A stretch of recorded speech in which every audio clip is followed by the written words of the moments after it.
when I hear about karma and the way people use karma, I feel like it's about you either get punished for your wrongdoing at some point, or you're going to get rewarded at another time for doing something well. To me, that's totally like Santa Claus. And well, I personally think Santa Claus is ridiculous. And if I ever had kids, which I am not, I probably would. I don't know how I would do it, but I wouldn't want to teach them about Santa Claus. I would have to raise my kid in some remote village in Africa or in the mountains of India, because I think it's so ridiculous, this concept of rewarding and punishment.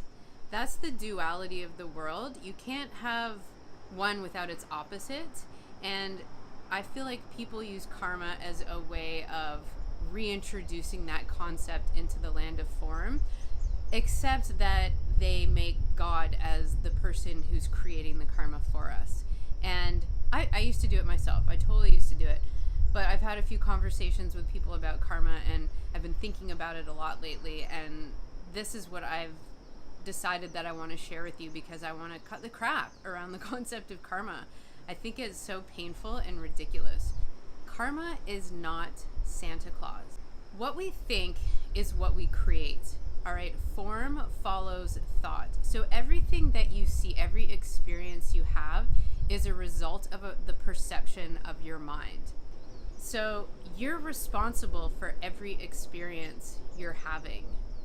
It's not God's responsibility to check if you've been naughty or nice and then punish you or reward you as a result. God is unconditional love. He doesn't see, he, she, whatever you want to call it, for the sake of whatever, I'm just going to use he, but it doesn't matter. So before you freak out about that, God does not see us as people who sin. He sees us as himself, which is unconditional love. That is the true essence of our being. It's our ego that has us out here in the world, where we judge people and we judge ourselves, and we come from a place of punishment and giving and taking and receiving, and it's all the confusion that we experience in the world with one another, because we all have different perceptions. So I just invite you to remove all of that right now. Just clean slate it, because it's confusing for me to even just try to have a conversation about it, because you have all these thoughts in your mind that you're judging as one way, and I could have a different perspective about it, and then there's 6 billion other people on the planet who all have different sentiments and feelings. So everything just cancels everything out. Okay, so just that's how you can wipe it all clean.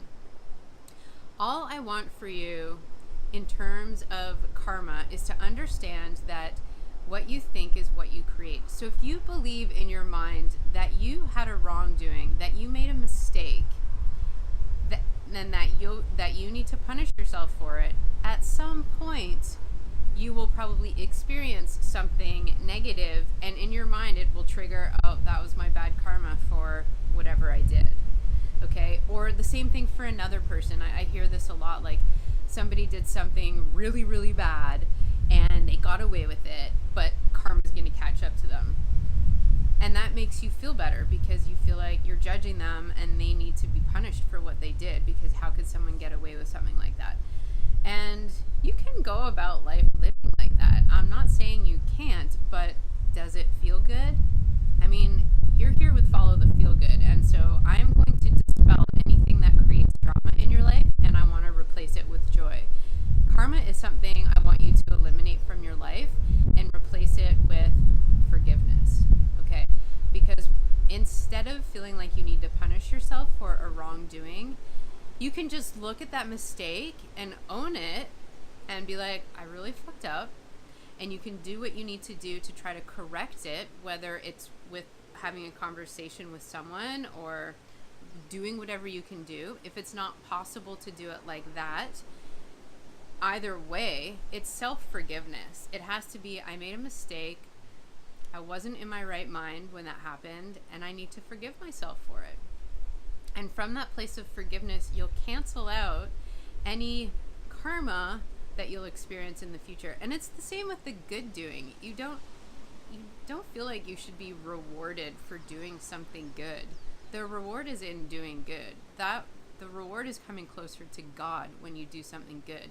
When you forgive someone or something, when you forgive yourself, when you give without expecting anything in return, those are rewards within themselves. And if you are still believing in Santa Claus, figuratively or not, which I understand if you are, because we're trained to believe in freaking Santa Claus, then it's time now to just eliminate that from your experience. And also teach your kids that as well, because you've seen what it's like. Everyone feels like they're in a place of deserving rewards. I don't know why I'm talking about kids so much, but I think it's really important that like small children are getting rewarded for the tiniest of deeds. And this isn't Pavlov's theory. We can't go about like having everyone be rewarded with things for everything that we do. We have to move forward from a place of love and just keep moving forward from a place of love. That's what God would have you do. And because my goal is to connect you closer with God through Follow the Feel Good, that's what I ask you to do as well. Did you like this video? I hope so. If you did, please give it a thumbs up. If not, give it a thumbs down. Let me know in the comments below, and make sure to subscribe so that you don't miss another video. I will see you next week. I love you so much.